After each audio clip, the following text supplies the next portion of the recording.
I think it's about time for a Cow Carn Farms check-in. It's November, so let's take a look at my plants so you can see what's normal for this time of year, and then you don't have to freak out about your plants. Let's start with the temperate plants because I'm outside already. Venus flytraps and Sarracenia are temperate plants and they go dormant in winter, generally bookmarked from Halloween to Valentine's Day. So here are my flytraps. You can see they're in various states of dormancy, and usually what starts first is that the tall summer traps die back, and that's what all of these are on the tops of the plants.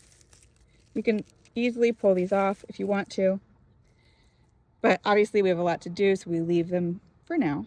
And over in Sarracenia town, these plants are also starting to go dormant, but the late season showstoppers are up, like Rubra albumensis right here.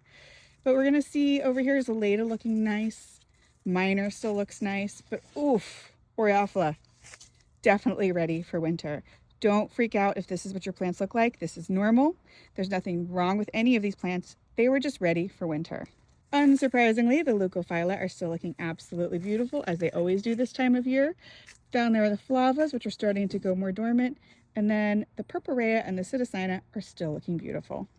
There are a number of temperate Drosera. The temperate Drosera die back this time of year as well.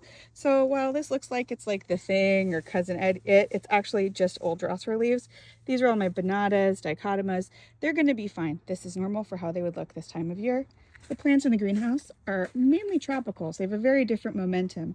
Heliumphora and Nepenthes do not have a winter dormancy, but they can slow their growth this time of year, especially if the photo period shorten and they're exposed to that and not just grown under lights, so I expect them to slow down just a bit. There's a special category of sundews called tuberous sundews that only grow in the cold winter months, and all of those are starting to grow. They lay dormant all summer long, breaking the surface in September, October, November, and even as late as December. So don't worry if yours are taking a long time.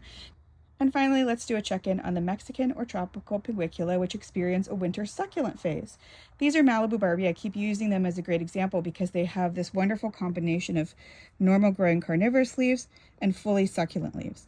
So these leaves are succulent and these want to dry out. So this time of year, it's a good idea to pull back on the watering of your Mexican or tropical pinguicula.